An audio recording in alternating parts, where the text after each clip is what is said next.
Bismillahirrahmanirrahim. Assalamualaikum warahmatullahi wabarakatuh.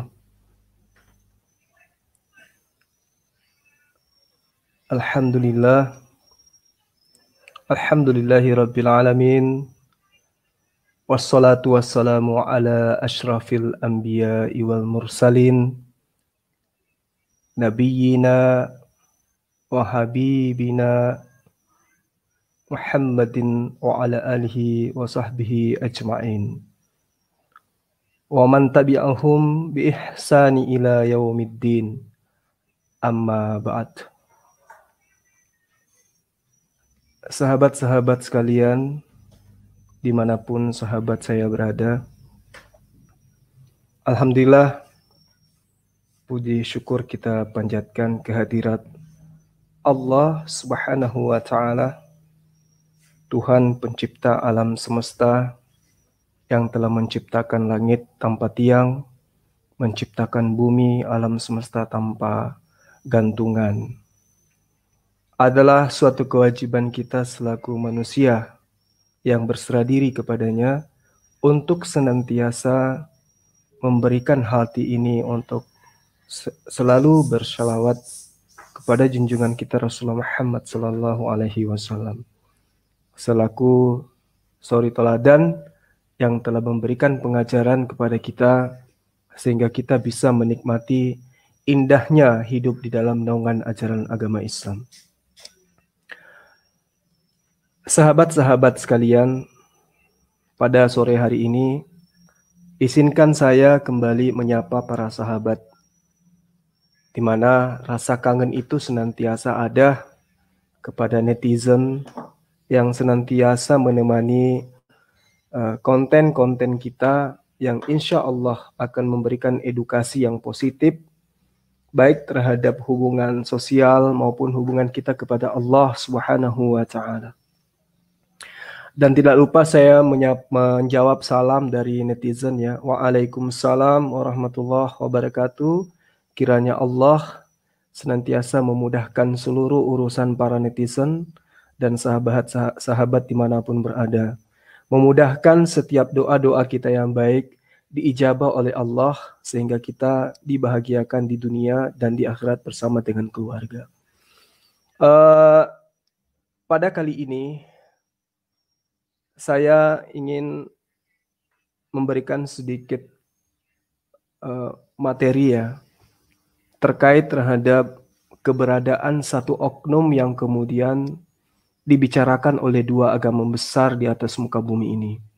Islam mengenalnya dengan sebutan Nabiullah Isa alaihissalam, kemudian sahabat-sahabat Kristen menyebutnya dengan sebutan Yesus Kristus. Sahabat yang budiman, dimanapun berada, Nabi Isa alaihissalam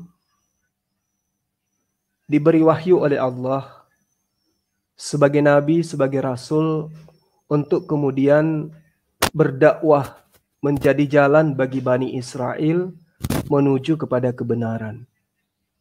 Jadi Nabi Isa atau Yesus itu diberi oleh Allah mandat sebagai penyampai firman kepada Bani Israel atau kaum Bani Israel di Palestina.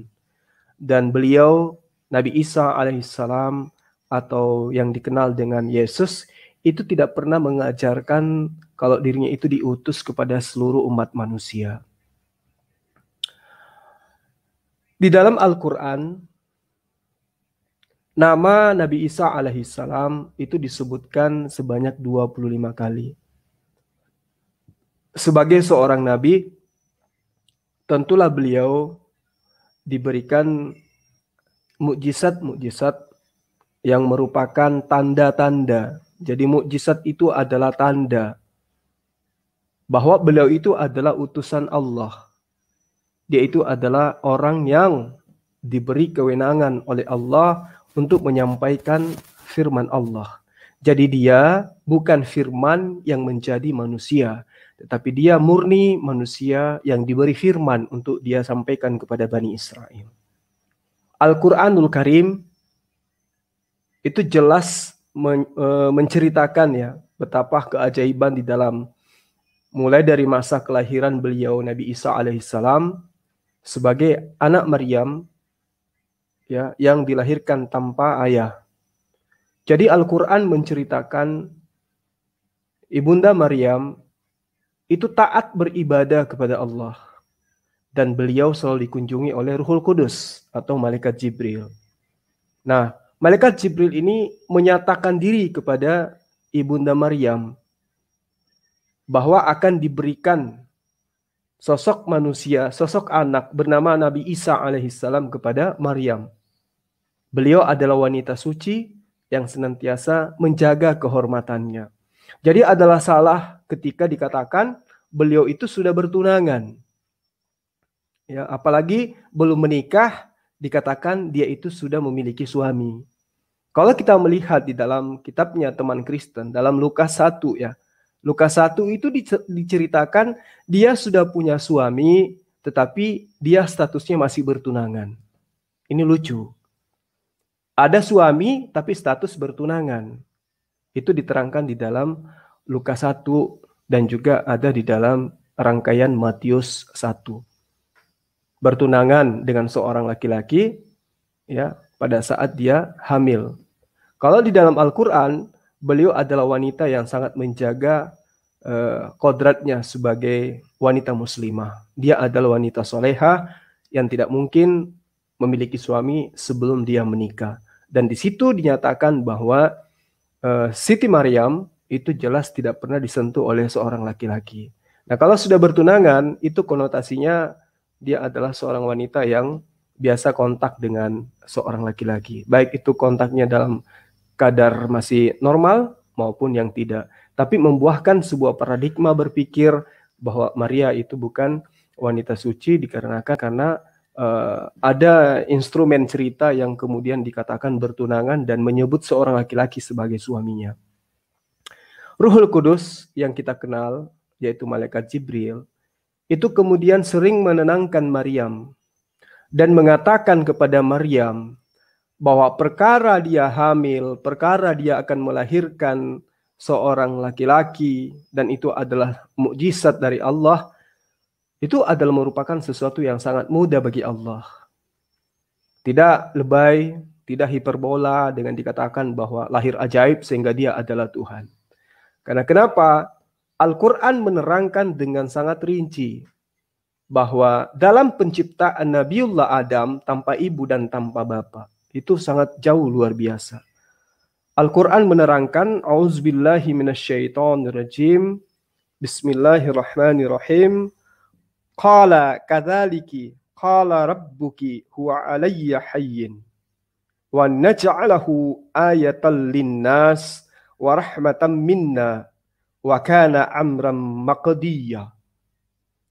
Jadi Ruhul Kudus atau yang umat Islam sebut dengan sebutan nama pribadi Malaikatul Jibril itu berkata, demikianlah Tuhanmu berfirman, hal itu adalah mudah bagiku.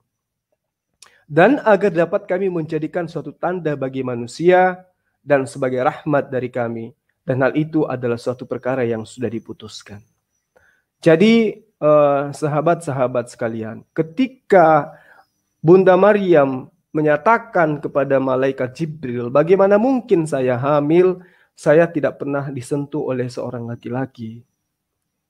Maka Malaikat Jibril mengatakan itu adalah hal yang sangat mudah bagi Allah.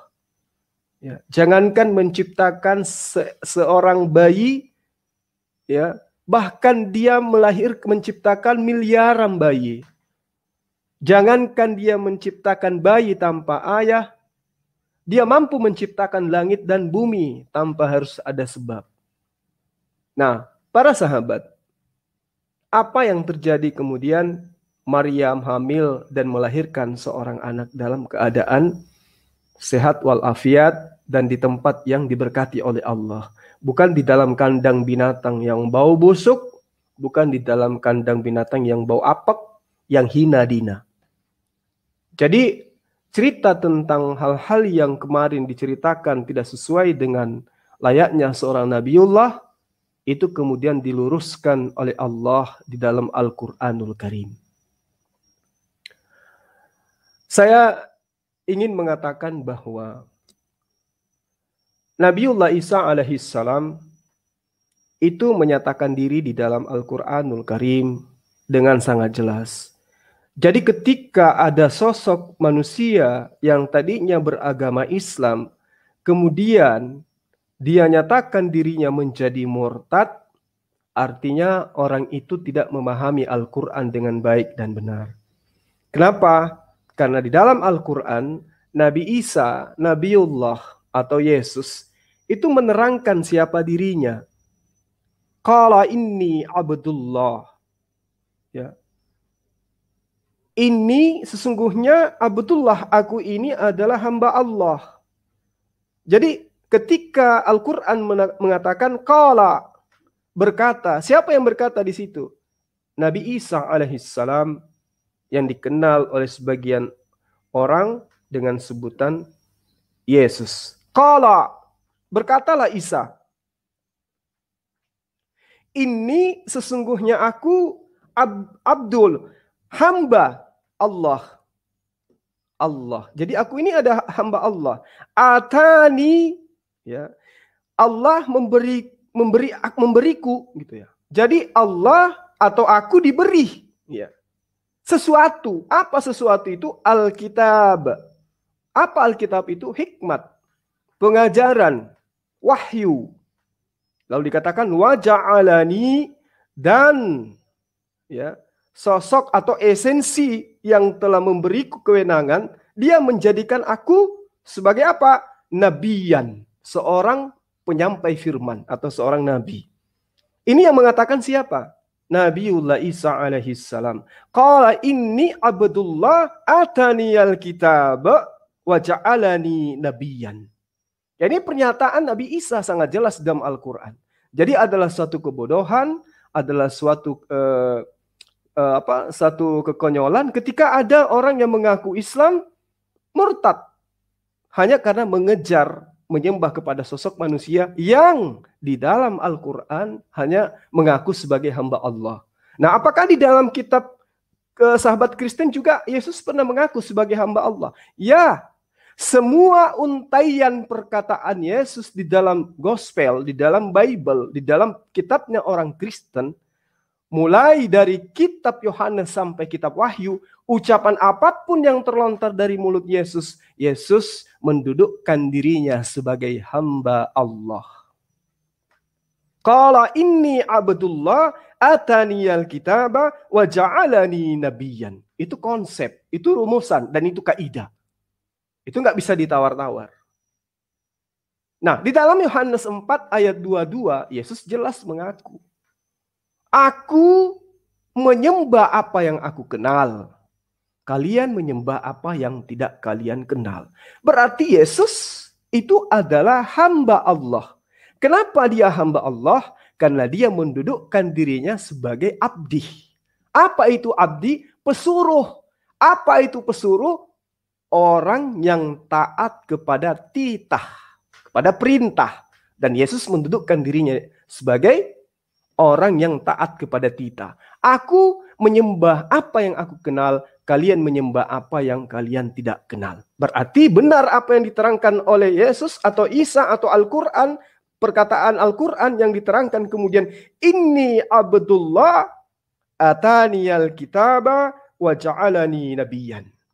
Jadi adalah sebuah kerugian besar jika melepaskan iman Islam untuk kemudian menyembah hamba Allah. Jadi kedudukan Islam dan kedudukan agama di luar Islam adalah umat Islam menyembah yang menciptakan Yesus. Berarti orang di luar Islam menyembah ciptaan sembahannya umat Islam. Berarti posisi umat Islam jauh di atas daripada umat Kristiani. Sesungguhnya aku ini adalah hamba Allah. Dia memberiku kitab dan dia menjadikan aku seorang nabi. Lalu dikatakan di ayat selanjutnya, wa ja'alani mubarakan aynama kuntu wa awsani ya bis salati waz zakati ma dumtu hayya. dan Dia menjadikan aku seorang yang penuh berkat di mana saja aku berada. Dan Dia memerintahkan kepadaku mendirikan sholat dan menunaikan zakat selama aku hidup. Nah, apakah kemudian benar ayat ini ditinjau dari perspektif pemahaman kitab terjemah yang kemudian dijadikan sebagai teman Kristen sebagai kitab suci gitu. Terang sekali di dalam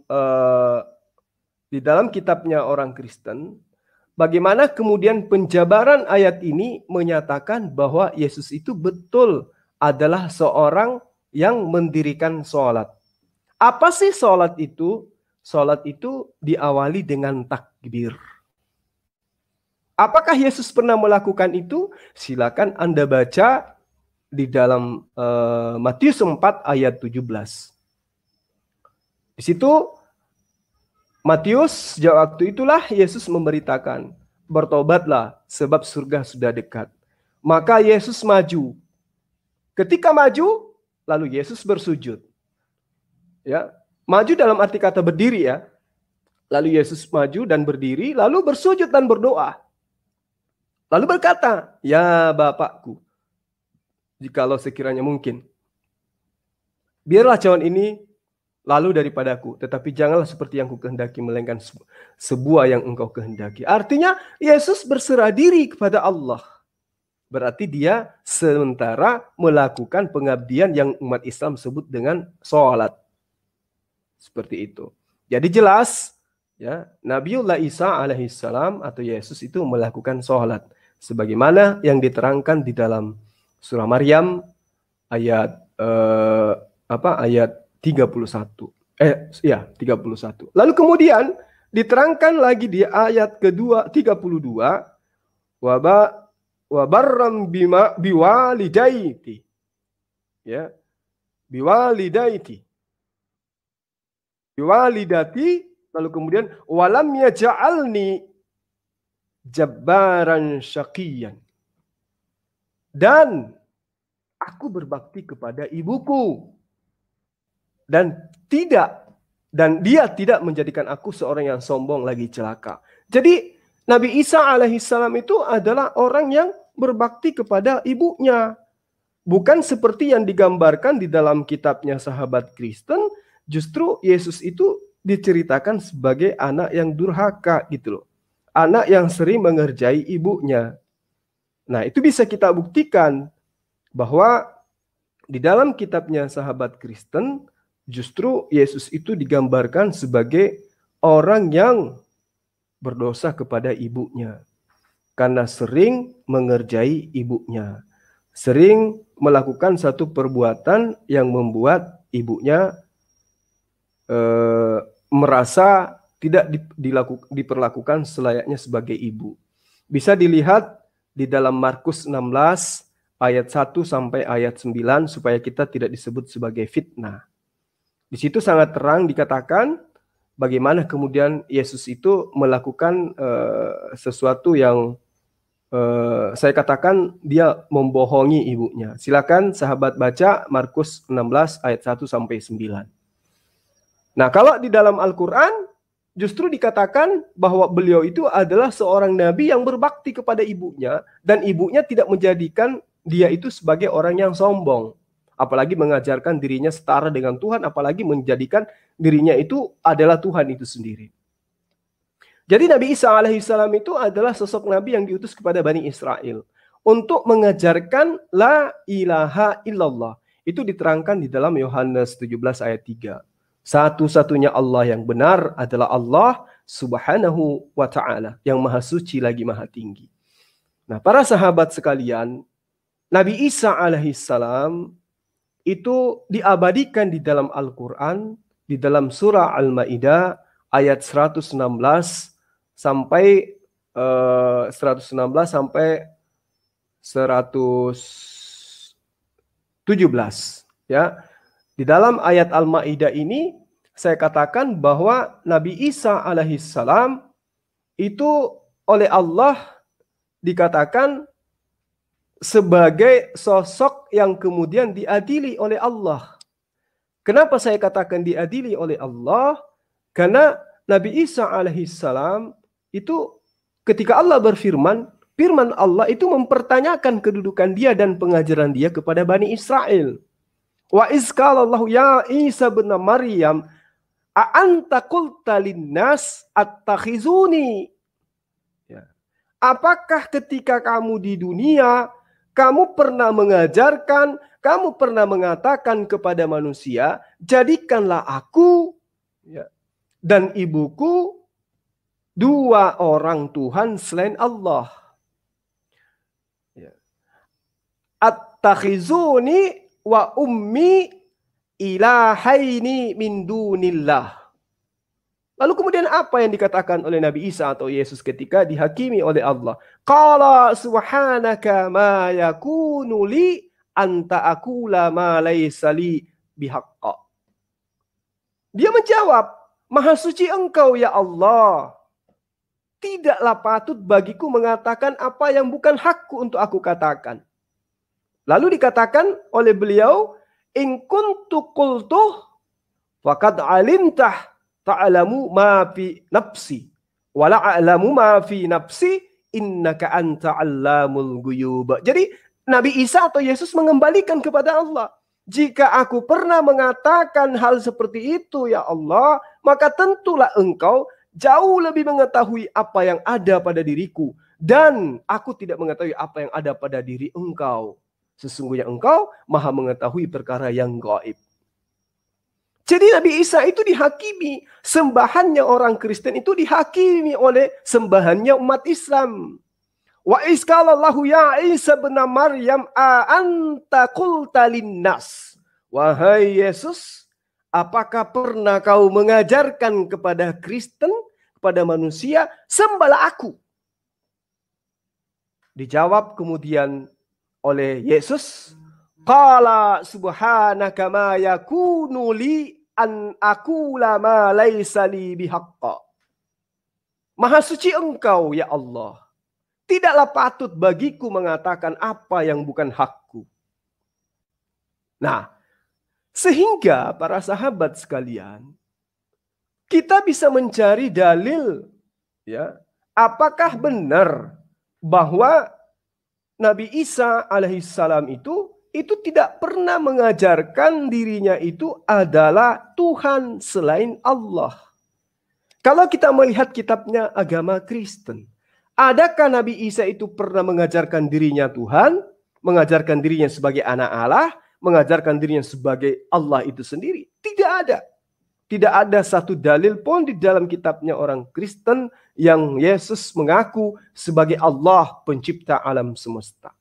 Jadi orang yang menyembah Yesus adalah orang yang mengada-adakan kemudian pengajaran. Jadi adalah satu kebodohan jika ada orang yang mengaku Islam kemudian mengaku murtad hanya karena ingin menyembah hamba daripada Allah.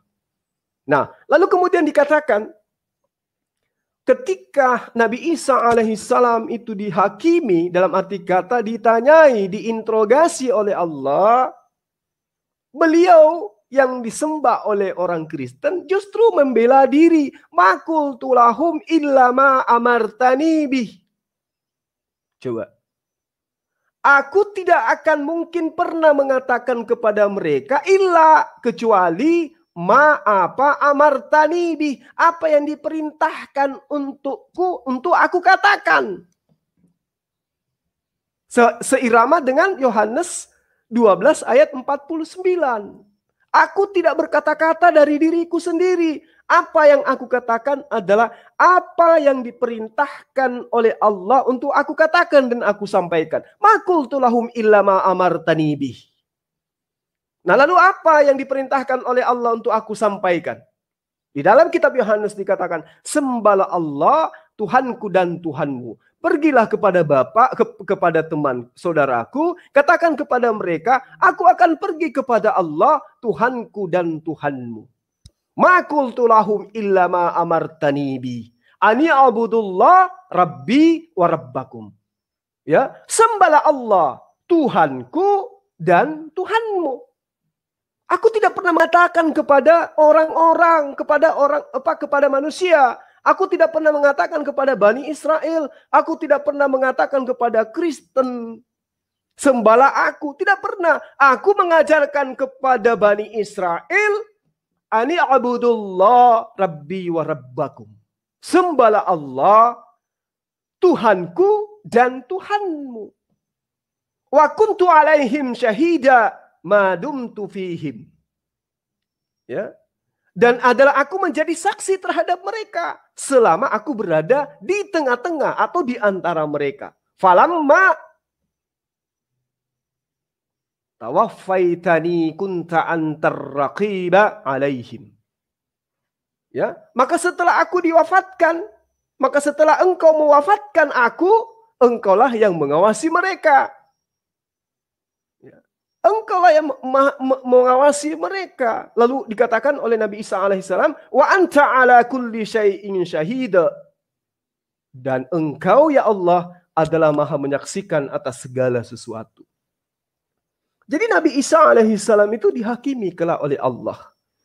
Ditanyai oleh Allah. Diinterogasi oleh Allah. Wa isqalallahu ya Isa bin Maryam, a anta qulta linnas attakhizuni, sembahlah aku. Kalau subhanaka ma yakunu li anta aqula ma laysa li bihaqqa. Maha suci engkau ya Allah. Aku tidak akan mungkin dan tidak pantas, tidak patut bagiku mengatakan sesuatu yang bukan hakku untuk aku katakan. Aku tidak berkata-kata dari diriku sendiri. Apa yang aku katakan adalah apa yang diperintahkan oleh Bapa untuk aku katakan dan aku sampaikan. Subhanaka ma yakunu li an aqula ma laysa li bihaqqa. Ya. Jadi ketika dia Rasulullah Isa alaihi salam mengatakan ma qultu lahum illa ma amartani bi, ditegaskan kemudian ani abudullah rabbi wa rabbakum. Jadi kalau ada orang yang murtad menyembah sosok nabi yang sudah mengajarkan dengan jelas ani abudullah rabbi wa rabbakum, sembahlah Allah Tuhanku dan Tuhanmu, itu adalah sebuah kebohongan, itu adalah sebuah kebodohan. Nauzubillah tsumma naudzubillah. Hai Nabi Isa, hai Isa putra Maryam, adakah kamu mengatakan kepada manusia, jadikanlah aku dan ibuku dua orang Tuhan selain Allah? Kontan saja Nabi Isa alaihissalam bersujud, badannya bergetar, tulang-tulangnya berbunyi seperti akan retak. Lalu dia mengatakan, maha suci engkau ya Allah, tidak patut bagiku mengatakan apa yang bukan hakku untuk aku katakan. Subhanallah. Lalu kemudian di dalam surah Al-Maidah ayat 117 yang tadi yang saya bacakan, dia mengatakan, aku tidak pernah mengatakan kepada mereka kecuali apa yang engkau perintahkan, illa ma amartani bih. Jadi apa yang kau perintahkan kepada aku, itulah yang aku ajarkan, yang aku sampaikan kepada mereka. Jadi sekali lagi para sahabat sekalian, adalah satu kebodohan ketika ada orang yang mengaku muslim kemudian mengatakan dirinya menyembah kepada sesamanya manusia. Karena sesungguhnya yang mereka sembah itu adalah Nabi Allah yang jelas-jelas mengajarkan dirinya itu hanyalah utusan Allah yang diperintahkan kemudian untuk mengajarkan bahwa dirinya adalah utusan Allah dan dirinya adalah Nabiullah. Saya pernah menyinggung para sahabat sekalian bahwa apa yang diterangkan oleh Al-Qur'anul Karim itu sangat jelas, ya, telah diajarkan pula oleh Yesus atau Nabi Isa berdasarkan terhadap saksi-saksi yang ada di dalam kitabnya orang Kristen. Yesus mengaku sebagai utusan Tuhan. Yesus memproklamirkan dirinya sebagai Nabi Allah. Dia memproklamirkan dirinya sebagai anak manusia. Itu tepatnya di dalam Gospel Matius 30 kali. Di dalam Gospel Markus 14 kali. Di dalam Gospel Lukas 27 kali. Di dalam Gospel Yohanes 14 kali. Dan semua itu Yesus menerangkan dengan jelas kalau dirinya adalah anak manusia. Jadi kalau ada yang mengajarkan anak manusia itu adalah Tuhan, itu adalah penyesat dan itu adalah pekerjaan iblis. Karena hanya iblis yang mengajarkan kesesatan, menyembah selain kepada Allah, mengajarkan menyembah kepada anak manusia. Lalu kemudian dalam kitabnya Bani Israel sudah jelas-jelas diterangkan Tuhan Allah bukan manusia dan bukan anak manusia. Yesus kemudian datang mengajarkan dirinya sebanyak kurang lebih 100 kali dengan sebutan anak manusia. 30 kali di dalam Matius, 14 kali di dalam Markus, 27 kali dalam Lukas, 14 kali dalam Yohanes. Semua Yesus menerangkan dirinya adalah anak manusia. Sementara Allah bukan anak manusia, berarti Yesus bukan Allah. Siapa yang menyembah Yesus berarti tempatnya neraka jahanam.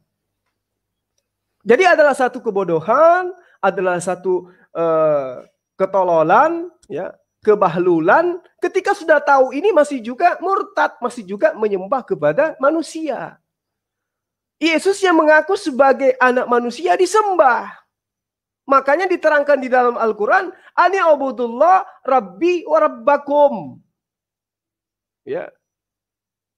Aku tidak mengatakan sesuatu illa ma amartani bi. Sesuai apa yang engkau perintahkan. Apa itu? Sembahlah Allah. Saya tidak pernah mengajarkan kepada mereka, sembahlah aku. Itu yang perlu dipahami oleh teman-teman untuk dijadikan sebagai sebuah pengajaran kepada teman-teman yang ada di luar sana.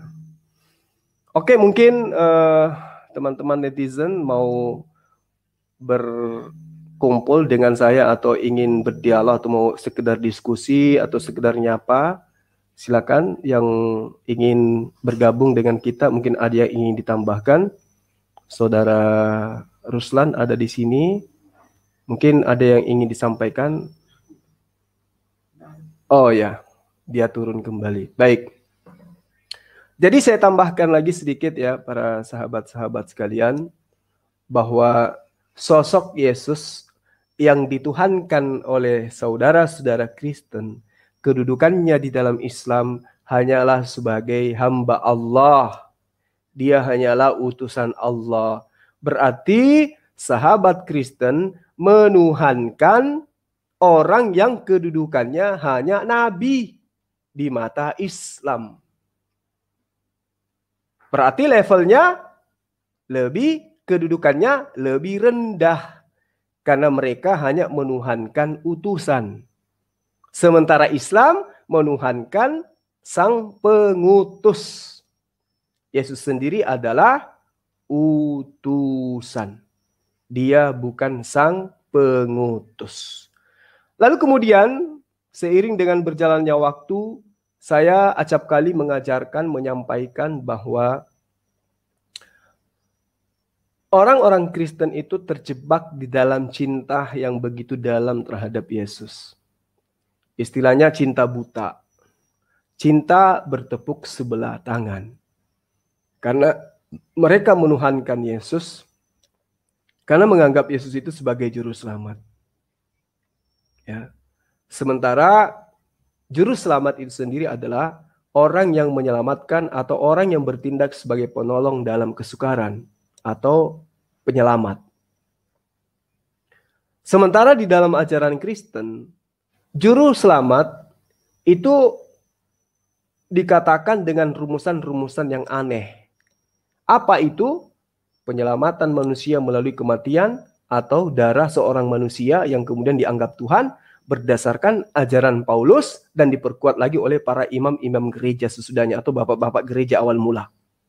Paulus mengatakan di dalam Roma 5 ayat 12, sebab itu sama seperti dosa telah masuk ke dalam dunia oleh satu orang dan oleh dosa itu juga maka dia menjadi maut. Begitu juga maut itu telah menjalar kepada semua orang karena semua orang telah berbuat dosa. Nah, ini dijajakan kemudian sehingga nanti muncul penyelamat. Jadi dibuat semacam cerita bahwa kita ini adalah manusia berdosa, supaya kita tidak berdosa, maka didatangkanlah hero pahlawan. Ya. Itu sangat jelas. Jadi manusia dikuasai dan dikontrol oleh setan, itu menurut pengajaran Paulus. Untuk dibebaskan dari kontrol setan, dari penguasaan setan, maka diutuslah sosok manusia yang adalah Tuhan itu sendiri. Jadi dia katakan setan menguasai manusia.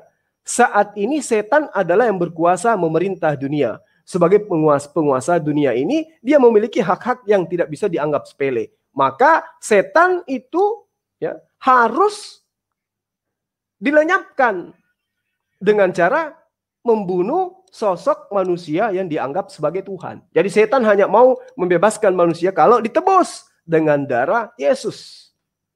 Itu diterangkan di dalam Efesus ya, di Efesus 1 ayat 7. Sebab di dalam dia dan oleh darahnya kita peroleh penebusan, yaitu penebusan dosa. Ini ajaran yang datangnya entah dari mana, tiba-tiba masuk menyusup di dalam pengajaran orang Kristen.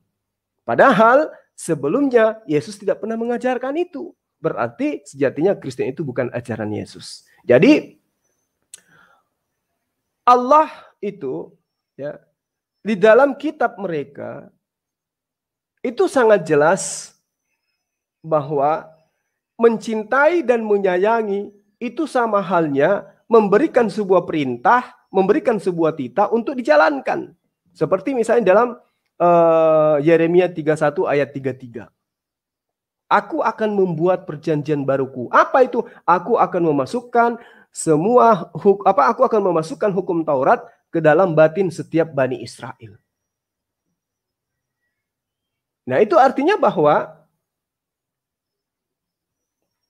Allah memberikan sebuah konsep, Allah memberikan sebuah rumusan, Allah memberikan sebuah syariat, tuntunan di dalam proses keselamatan itu. Jadi ketika Allah mencintai manusia, bukan mengutus manusia yang dikatakan anak tunggalnya lalu dibunuh, bukan. Tetapi yang benar adalah Allah memberikan tuntunan, Allah memberikan syariat, Allah memberikan hukum-hukum. Yang bila mana dijalankan hukum itu, maka manusia itu memperoleh keselamatan. Bukan malah barang siapa yang mengimani Tuhan dalam rupa manusia dibunuh oleh manusia, maka memperoleh keselamatan. Itu ajaran yang tidak bersumber daripada ajaran para nabi. Murni ajaran itu datangnya dari kesesatan orang-orang yang menginginkan perpanjangan tangan iblis untuk mengajarkan bahwa manusia kudu wajib menyembah selain Tuhan. Sekali lagi saya katakan bahwa Nabi Isa alaihissalam hanya mengajarkan kepada muridnya dengan menyebut dirinya sebagai anak manusia. Sebutan Yesus kepada dirinya sebagai anak manusia adalah sebutan sebagai orang yang soleh, orang yang taat, orang yang beriman kepada Allah. Yesus menyebut dirinya 30 kali di dalam Matius, 14 kali dalam Markus, 27 kali dalam Lukas, 14 kali dalam Yohanes, menyebut dirinya sebagai anak manusia, tidak pernah menyebut dirinya sebagai anak Allah. Kecuali oleh karena konsep penjabaran di dalam kitabnya orang Kristen. Contoh, Matius 26 ayat 63 sampai ayat 4, Lukas 4 ayat 41. Itu semua yang mengajarkan adalah iblis. Lukas 4 ayat 9, Matius 8 ayat 29, Markus 3 ayat 11, Matius 5 ayat 7, Lukas 8 ayat 28, Lukas 4 ayat 41, kemudian ada lagi Matius 4 ayat 3, Matius 4 ayat 6, Lukas 4 ayat 3, semua itu adalah pernyataan iblis kalau Yesus itu adalah anak Tuhan. Jadi yang berperan penting mengajarkan Kristen bahwa Yesus itu adalah anak Tuhan adalah iblis. Berarti iman orang Kristen yang mereka anut sekarang itu adalah titipan iblis. Sementara di dalam Keluaran 20 ayat 3 dan juga Ulangan 7 ayat 5, Ulangan 5 ayat 7 jelas sekali di situ diterangkan oleh kitabnya Nabi Musa, janganlah kamu mengadakan Tuhan selain aku. Kemudian iblis menyesatkan, mengajarkan Tuhan punya anak bernama Yesus. Sehingga apa yang terjadi? Hari ini kita lihat miliaran manusia menyembah Tuhan selain Allah. Oleh karena prakarsa dan karya iblis. Seperti yang saya terangkan tadi. Siapa yang mengajarkan Yesus itu adalah anak Allah? Iblis. Apa buktinya? Ya, itu yang saya katakan. Lukas 8 ayat 28, Markus 5 ayat 7, Markus 3 ayat 11. Matius 8 ayat 29, Lukas 4 ayat 9, Lukas 4 ayat 41, Matius 4 ayat 3, Matius 4 ayat 6, Lukas 4 ayat 3. Semua pesan iblis kepada orang yang percaya terhadap itu, Yesus itu adalah anak Tuhan.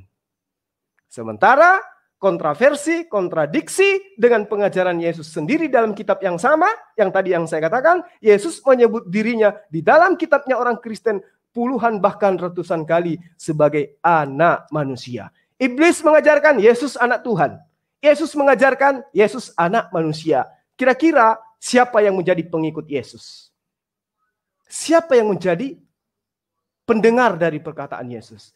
Yang mengikuti pengajaran bahwa Yesus anak Allah adalah Kristen, yang mengikuti pengajaran Yesus adalah anak manusia adalah Islam. Sekarang siapa yang menjadi pengikut Yesus? Islam atau Kristen? Kalau Yesus mengajarkan ratusan kali dirinya adalah anak manusia, diaminkan oleh umat Islam, kemudian setan atau iblis mengajarkan Yesus itu adalah anak Allah, diaminkan oleh Kristen, sekarang yang menjadi pengikut iblis siapa? Yang menjadi pengikut Yesus siapa? Silakan para sahabat netizen memikirkan sendiri. Karena ini adalah data. Kita berbicara sesuai dengan data. Adapun pengajaran saya yang mengatakan Yesus itu dihakimi, jelas. Di dalam Al-Quran surah Al-Maidah ayat 116 sampai ayat 117, jelas dikatakan wa iz qalallahu ya Isa ibn Maryam a anta qulta linnas attakhizuni wa ummi ilahaini min dunillah. Apakah engkau pernah mengajarkan kepada manusia sembahlah aku dan ibuku sebagai dua Tuhan dari tiga Tuhan selain Allah? Lalu kemudian Nabi Isa atau Yesus menjawabnya dengan jelas. Qala subhanaka ma yakunu li anta aqula ma laysa li bihaqqa. Jadi saya tidak berhak mengajarkan apa yang bukan hakku untuk aku katakan. Jadi yang mengatakan Yesus adalah anak Allah adalah iblis. Yang mengimani anak Allah Yesus sebagai anak Allah adalah Kristen. Jadi Kristen adalah pengikut silakan netizen lanjutkan sendiri. Baik, sahabat-sahabat sekalian, kita kedatangan tamu di sini ada Bang Bonar Marasi dan juga ada Rizky Amalia. Mungkin ada sanggahan atau ada tambahan, waktu dan tempat dipersilahkan. Assalamualaikum Ustadz. Waalaikumsalam warahmatullahi wabarakatuh. Akhina Bonar. Iya, mohon izin saya menambahkan sedikit boleh ya? Fadal, silakan, tafadhal. Tapi saya share screen bisa, Ustadz? Boleh, tafadhal, silakan. Oke, makasih. Bentar ya, Bang. Aduh.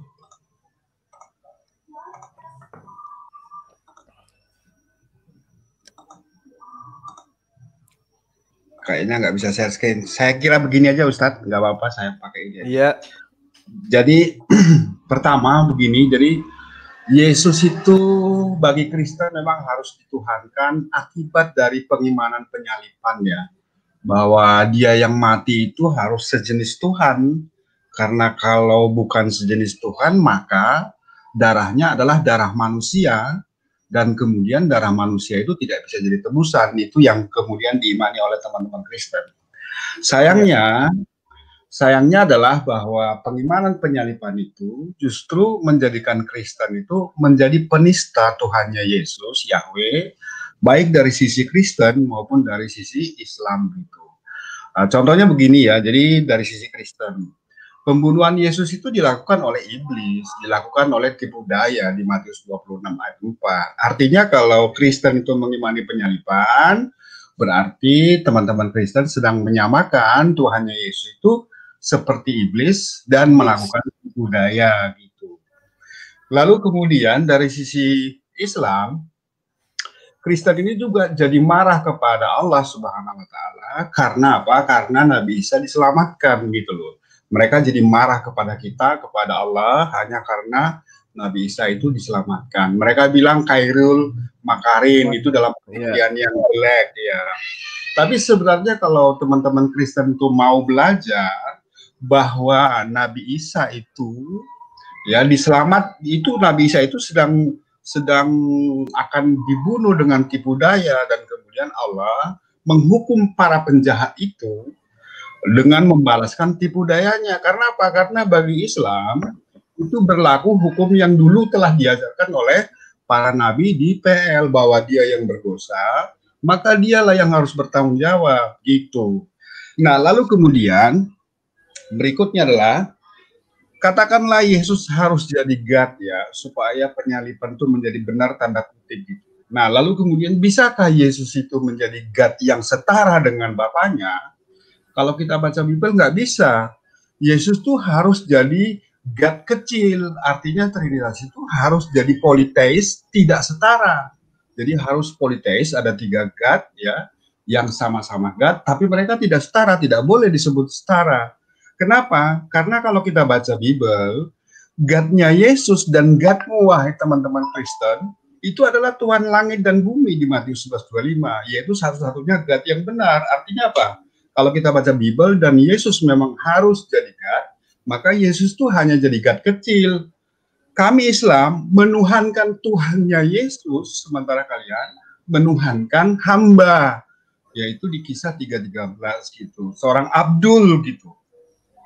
Terus kemudian yang berikutnya adalah kalau Yesus memang harus jadi God, hanya Bapa yang pernah jadi satu-satunya God, dan Yesus nggak pernah jadi satu-satunya God.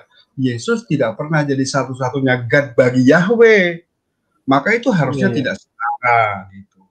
Terus kemudian yang berikutnya, Bapa itu tidak pernah keluar dari Yesus, justru Yesus yang tergantung pada Bapa. Yesus itu keluar dari Bapa, sama seperti teman-teman Kristen.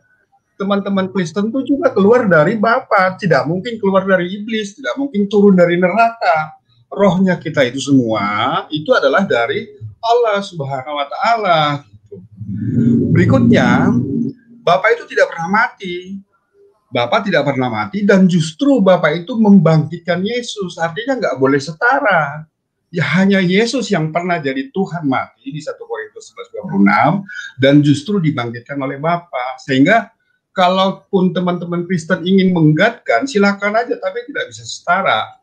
Karena hanya Yesus yang pernah jadi Tuhan mati di 1 Korintus 11:26 dan dibangkitkan oleh Bapa.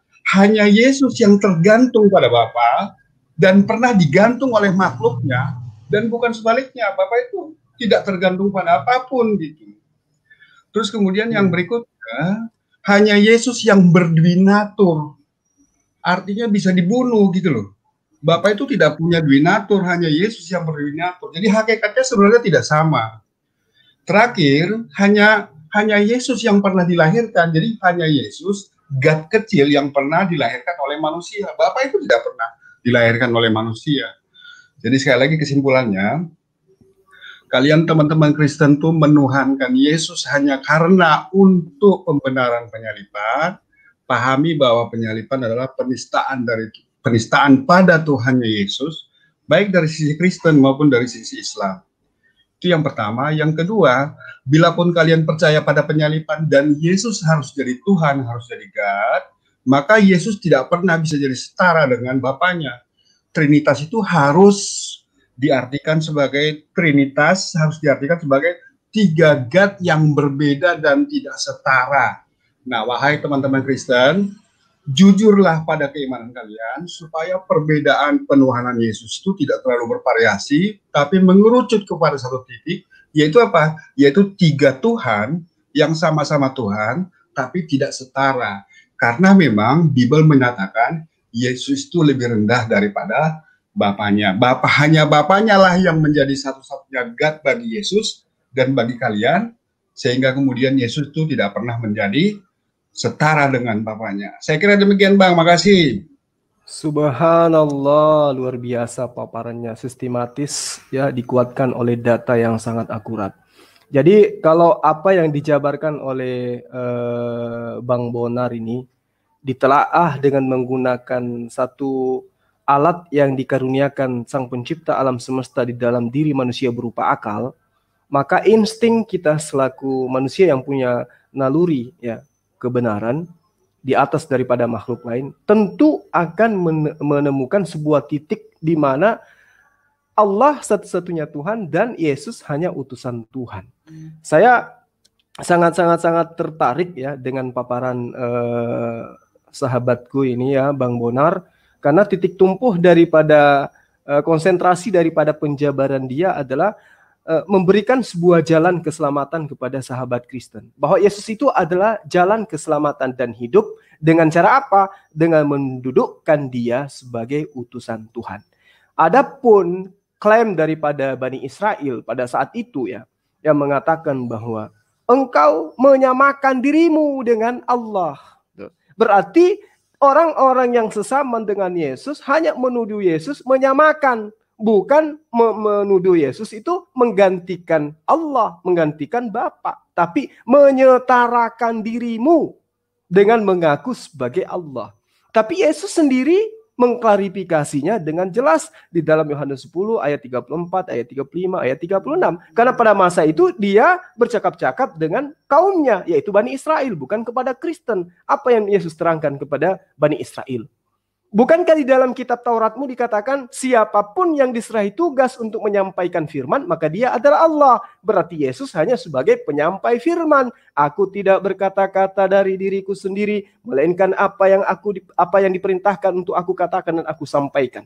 Setara dengan apa yang ada di dalam Al-Quran. Ya, bahwa dia tidak memiliki hak untuk mengatakan sesuatu yang bukan haknya. Itu. Nah, seperti yang diterangkan oleh abang kita ya, itu adalah sebuah penjabaran yang sangat-sangat luar biasa ya. Sekiranya teman-teman Kristen itu menjadikan akal sebagai filter iman, maka tentu mereka akan minimal meninggalkan keyakinan yang ada sekarang. Nah, kepada umat Islam adalah satu kebodohan, adalah satu kekonyolan, adalah satu perbuatan yang sangat naif ketika justru sudah berada pada posisi yang benar, kemudian merendahkan diri menjadi penyembah sembahan Allah, ciptaan Allah, makhluk Allah. Ya, sekira seperti itu, Bang Guna. Sekali lagi terima kasih banyak kepada sahabat Rizky Amalia. Mungkin ada yang ingin disampaikan, silakan. Assalamualaikum, Ustaz. Waalaikumsalam warahmatullahi wabarakatuh. Ya, cuman sebagai simpatisan berat aja ini ikut nimbrung mendengarkan memetik ilmu dari Ustadz sendiri. Jadi saya nongkrong aja, nggak ada ini. Saya cuma ikut mendengarkan aja, Ustadz. Silakan dilanjut. Makasih. Masya Allah, luar biasa ini. Terima kasih Bang Rizky ya telah mampir di Stramed kita. Mudah-mudahan ya kita bisa memetik sebuah hikmah dan pelajaran bahwa kedudukan umat Islam di atas daripada umat yang lain dalam hal misi, visi kedatangannya sebagai khalifah di atas muka bumi ini. Selanjutnya mungkin Bang Zainal Arifin, tafadhal silakan. Ya, Assalamualaikum Ustadz Zuma. Waalaikumsalam warahmatullahi wabarakatuh. Ya, doa dari saya semoga Ustadz selalu sehat terus. Amin. Lanjut Amin, dakwanya. amin. Amin, Masya Allah, Subhanallah. Saya cuman ini aja, kalau bisa Ustadz Juma paparkan soal bunuh-membunuh ini. Ya kan sahabat-sahabat kita Kristen ini selalu mengkaitkan teroris segala macam. Artinya di ajaran mereka membunuh itu kan suatu hal yang dilarang, diharamkan gitu. Nah, ini bertolak belakang dengan Tuhan mereka sendiri mati dibunuh. Ini akal macam apa gitu yang sanggup nerima pengertian pengajaran seperti ini. Itu aja dari saya, Bang Zuma. Assalamualaikum. Waalaikumsalam warahmatullahi wabarakatuh. Assalamualaikum, gurunda kami dan asatid villa sekaliannya. Aduh, aku malu-malu nih. Kok ada Pilatus ke sini? Udah lepas jabatan. Pilatus, Epipanus ini, Epipanus. Oh, sekirain Gubernur Pilatus. Aduh, Masya Allah. Silakan Adinda, mungkin ada yang ingin disampaikan. Mangga. Wah, siap-siap. Jazakallah khair untuk waktunya nih Gurunda di majelisnya Gurunda. Ini hamba sebagai yang termuda tentunya akan semangat 45 untuk memberikan apa yang hamba temukan gitu di Biblos ini Gurunda dan asatidillah yang lainnya. Dan terutama yang ada di live komen. Perlu kita pahami, ini Tritunggal Cabang Melayu Gurunda, mereka selalu ngomong soal juru selamat gitu. Yesus ini juru selamat, Yesus ini juru selamat. Percaya Yesus masuk surga. Tapi apa yang dikatakan Yesus di Matius 7:21 sampai 23, kita anggaplah ini kata-kata Tuhan ini, Tuhan yang ini ya, Tuhannya Yesus dan Tuhannya Tritunggal Cabang Melayu. Apa yang dibilang Yesus di sana? Bukan setiap orang-orang yang memanggilku Tuhan akan masuk ke dalam kerajaan sorga. Berarti kan gini ya, setengah Tritunggal yang percaya Yesus Tuhan masuk sorga, setengah lagi akan masuk neraka. Lah, terus yang masuk neraka ini kan kekal di dalam neraka, nggak selamat. Jadi ini juru selamat apa yang kayak begini? Ini juru selamat hoax ini. Kalau yang kayak begini gurunya. Ya iyalah, cuma setengah yang selamat loh. Yesus sendiri yang ngomong ini. Nah sekarang kalau pendeta bilang bahwa yang percaya Yesus Tuhan masuk surga, ini berarti takia mereka. Mereka bertakia. Karena Yesus nggak bilang gitu. Yesus bilang bukan setiap. Jangan dihilangin tuh, bukan setiap. Dan alhamdulillahnya nih Gurunda dan asatidz filah yang lainnya, Rudi Yohanes mengamini itu. Oh betul, memang tidak semuanya Kristen masuk surga. Bagus. Maka dari itu, juru selamat ini Gurunda, kata juru selamat ini udah bisa kita ambil. Udah bisa kita ambil, kita pakai untuk kita. Sama seperti bendera bulan bintangnya punya Bizantium, kita ambil, kita pakai untuk kita. Karena mereka nggak cocok. Mereka nggak cocok untuk semua kemenangan. Yang menang itu Muslim. Karena wallahi Ikhwan fillah sekalian, dalam hadis Bukhari 6080 di sana dinyatakan Rasulullah diberikan hak syafaat oleh Allah Azza wa Jalla untuk masuk ke dalam neraka, menyelamatkan umat muslim yang beriman walaupun hanya ada sebesar biji zarah, lalu kemudian dimasukkan ke surga. Ini baru juru selamat. Semua yang percaya Rasulullah Shallallahu Alaihi Wasallam, semua yang percaya bahwa hanya ada satu Tuhan yaitu Allah Azza wa Jalla, semua masuk surga. Ujung-ujungnya Islam masuk surga. Ini baru juru selamat. Jadi pendeta kalau mau jual ya jual Rasulullah gitu. Karena inilah yang sejatinya juru selamat. Ali Imran ayat 31. Katakanlah Muhammad, barang siapa mengikuti aku di sini Rasulullah, maka dosa-dosanya akan dihapus. Kalau dosa-dosa dihapus kemana larinya? Ya surga. Sekarang kita balik lagi ke Yesus. Sekarang kita balik lagi nih ke Yesus Gurunda. Yesus bisa nggak ngedobrak masuk neraka? Nihil. Kagak mampu Yesus yang diberi kuasa itu untuk masuk ke neraka. Karena apa? Karena Allah tidak memberikan syafaat kepadanya. Hanya kepada Rasulullah diberikan kuasa untuk masuk ke dalam neraka, menyelamatkan orang-orang yang beriman. Lah ini Yesus. Udah mau beriman Yesus Tuhan, tapi tetap masuk neraka. Lah nerakanya kekal. Kagak ada keselamatan di dalam kalian, Tritung. Keselamatan hanya ada di dalam Islam. Sekian dulu Guru dari hamba. Baik, terima kasih banyak Adinda atas paparan ilmunya ya, sangat-sangat nampar ulu hati itu ya. Tadi di sahabat kita Zainal Arifin ya mengatakan pembahasan tentang bunuh-membunuh. Jadi memang kedatangan Islam itu adalah menyempurnakan ajaran Allah yang dulu pernah diwahyukan kepada para nabi-nabi sebelumnya.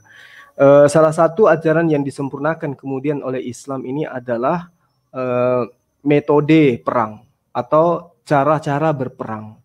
Jadi kaidah-kaidah perang itu kemudian diajarkan oleh Islam, disempurnakan oleh Islam. Jadi dalam hal bunuh-membunuh itu akan selalu mengiringi langkah kehidupan manusia. Itu tidak bisa dipungkiri. Dia adalah ibarat makanan dalam kehidupan manusia. Itu akan selalu beriring sejalan. Adanya proses bunuh-membunuh, adanya perang saling tindas-menindas, itu akan selalu ada mengiringi kehidupan manusia dari zaman ke zaman, dari masa ke masa. Sehingga solusinya Allah memberikan aturan main. Kalau di dalam kitabnya Bani Israel, Ulangan 20 ayat 16 dikatakan, tetapi dari kota-kota bangsa-bangsa itu yang diberikan Tuhan Allahmu kepadamu menjadi milik pusakamu, janganlah kau biarkan hidup apapun yang bernapas. Artinya pada masa lampau ketika ada perintah membunuh, memerangi, maka semua yang bernapas itu diperintahkan untuk dibunuh. Jadi apapun yang bernapas, hewan bernapas, jadi semua wajib hukumnya dibunuh. Setelah Islam datang, diaturlah tata cara itu, diaturlah perintah itu di dalam Al-Quran, misalnya surah Al-Isra ayat 33. Janganlah kamu membunuh orang yang diharamkan Allah untuk membunuhnya, kecuali dengan sesuatu alasan yang dibenarkan. Sesungguhnya dia adalah orang yang mendapat pertolongan dari sisi Allah dengan ketetapan hukum yang adil. Jadi ketika Allah menerangkan di dalam Al-Quran, perintah membunuh itu ada. Wala taqtulu nafsallati ya harramallah illa bil haqq. Ada pengecualian, kecuali yang dibenarkan untuk membunuh. Jadi ketika Allah mengatakan, janganlah kamu membunuh orang-orang yang diharamkan Allah untuk membunuhnya illa kecuali dengan suatu alasan yang dibenarkan. Dan barang siapa yang dibunuh secara zalim, ya, barang siapa yang dibunuh secara zalim, maka sungguh kami telah memberi kekuasaan kepada walinya, tetapi janganlah walinya itu melampaui batas dalam pembunuhan. Sesungguhnya dia adalah orang-orang yang mendapat pertolongan. Ini sangat luar biasa ini. Jadi Allah memberikan sebuah pengajaran yang begitu sempurna. Di dalam ajaran agama Islam tidak boleh membunuh, kecuali yang dibenarkan. Nah, berarti pembunuhan itu senantiasa mengiringi kehidupan manusia. Lalu kemudian dibantah oleh orang Kristen. Itu nggak boleh. Karena yang diajarkan kemudian Yesus Kristus adalah kasih. Kasih dan kasih. Kasih nenekmu kiper. Ya, tapi siapa yang tidak mau jadi seteruku, tidak mau aku menjadi rajanya, bawa ke hadapanku, bunuh dia di hadapanku. Tapi itu belum terlaksana karena keburu diangkat, diselamatkan oleh Allah. Karena dia hampir dibunuh oleh Pilatus dan kawan-kawan. Gitu ya para sahabat-sahabat sekalian. Jadi itu sekedar tambahan sedikit buat sahabat saya, Bang siapa tadi? Arifin ya, Zainal Arifin. Mudah-mudahan ada yang bisa dipetik dari pelajaran ini. Sedikit tambahan, Ustaz. Silakan Bang. Iya, terima kasih. Jadi tentang bunuh-membunuh ya. Yang pertama begini, bagi teman-teman Kristen yang ingin mempelajari ayat-ayat perang, silakan di searching aja. Ada banyak tesis tentang kajian ayat-ayat perang, silakan dipelajari. Lalu kemudian yang kedua, mohon diperhatikan ya kepada teman-teman Kristen. Kristen itu tidak boleh meyakini bahwa mereka masih harus berbuat baik supaya masuk surga. Nggak boleh seperti itu. Mereka tidak boleh meyakini bahwa mereka harus berbuat baik supaya masuk surga. Karena kalau mereka meyakini seperti itu, berarti darah Tuhan tidak cukup untuk menebus dosa-dosa mereka. Sementara bagi kami Islam, kami menjadikan perbuatan baik itu sebagai jalan keselamatan. Jika ada orang Islam yang membunuh, membawa terorisme, maka semua Muslim itu sepakat bahwa mereka itu harus dihukum dunia dan akhirat itu. Lalu kemudian yang kedua, ini masih menyangkut hukum kasih ya. Jika ada teroris, maka sebenarnya teman-teman Kristen itu harus membawa korban itu tadi, korban terorisme, untuk ditampari ulang lagi oleh para teroris. Dan para teroris harus dikristenkan. Supaya apa? Supaya dosa-dosanya ditebus, dan itu bisa bermasalah gitu. Terus kemudian ini kepada Bang Triun Slayer tadi yang membawa ayat Matius 7:21 ya. Bukan semua orang Tuhan yang akan selamat. Nah, sebenarnya kalau kita pelajari, kata yang dipakai adalah Lord, Lord, Tuhan. Artinya apa? Sekedar melordkan saja pun itu tidak pasti masuk surga. Apalagi sampai jauh tersesat menggatkan Yesus. Menjadikan Yesus sekutu bagi gatnya Yesus, itu sangat bermasalah. Ingat kata Yesus, dengarlah hai Israel, Tuhan Allah kita, Tuhan itu Esa. Esa menurut pikirannya orang Yahudi, bukan pikirannya orang Yunani. Sama seperti apa kata Musa, dengarlah Israel, Yahweh itu Allah kita, Yahweh itu Esa. Jadi jangan menyekutukan apalagi menyingkirkan Yahweh gitu. Pak Pendeta HTD itu ekstrim, dia mengatakan bahwa Bapa itu adalah iblis, hilang sama sekali. Sementara Trinitasnya Pak Deki Ngadas mengatakan bahwa ada 3 Tuhan yang sama-sama Tuhan, lalu kemudian itu mereka satu hakikat, itu sebenarnya sedang menyekutukan Tuhan. Artinya apa? Sekedar menuankan Yesus saja sudah tidak selamat, apalagi sampai jauh menjadikan Yesus sebagai God kedua dalam kesatuan 3 God. Itu sangat berbahaya. Syirik itu tiada ampun, maka bertobatlah sebelum ajal menjemput. Saya kira demikian Bang Jun. Terima kasih. Sahabat-sahabat sekalian, di sini sudah azan. Saya pamit sejenak untuk maghrib. Kalau sahabat masih mau lanjut boleh. Mungkin Adinda Kelvin mau melanjutkan, silakan. Nanti habis maghrib saya kesini lagi. Atau mau ditutup aja atau gimana? Siapa tahu mau bincang-bincang. Ditutup aja Bang Juma. Baik. Iya, Mau Ditutup maghrib aja. juga. Iya. Oke, jadi nanti sahabat-sahabat sekalian, habis ini kita ke ZZZ. Di sana mungkin ada tamu dari Kristiani, nantinya akan kita temani untuk berdiskusi ya. Kita akan ketemu di sana. Ya, jadi terima kasih kepada guru-guru saya yang ada di sini, Bang Bonar, Adinda Slayer, dan juga Bang Rizky dan Senel Arifin. Kajian paparannya sangat luar biasa, yang pada intinya kehadiran kita selaku Kristologi Muslim tidak lain dan tidak bukan adalah mengajak para Kristen, sahabat-sahabat Kristen untuk menjadi pengikut Yesus, bukan menjadi pentuhan Yesus, penyembah Yesus, karena itu adalah merupakan satu konsep yang tidak pernah diajarkan oleh Nabiullah Isa alaihissalam atau mereka sebut dengan nama Yesus. Saya kira seperti itu para sahabat sekalian. Kepada netizen yang ada di mana saja berada juga terima kasih saya ucapkan. Semoga kita semua sehat walafiat, dipanjangkan umurnya, dimudahkan segala urusan kita yang baik, dan dibahagiakan bersama dengan keluarga. Akhir kalam dari saya. Wabillahi taufiq wal hidayah. Assalamualaikum warahmatullahi wabarakatuh. Salam satu Tuhan. Waalaikumsalam warahmatullahi wabarakatuh. Salam satu Tuhan. Lalu tadi kemana? Ini ada pohon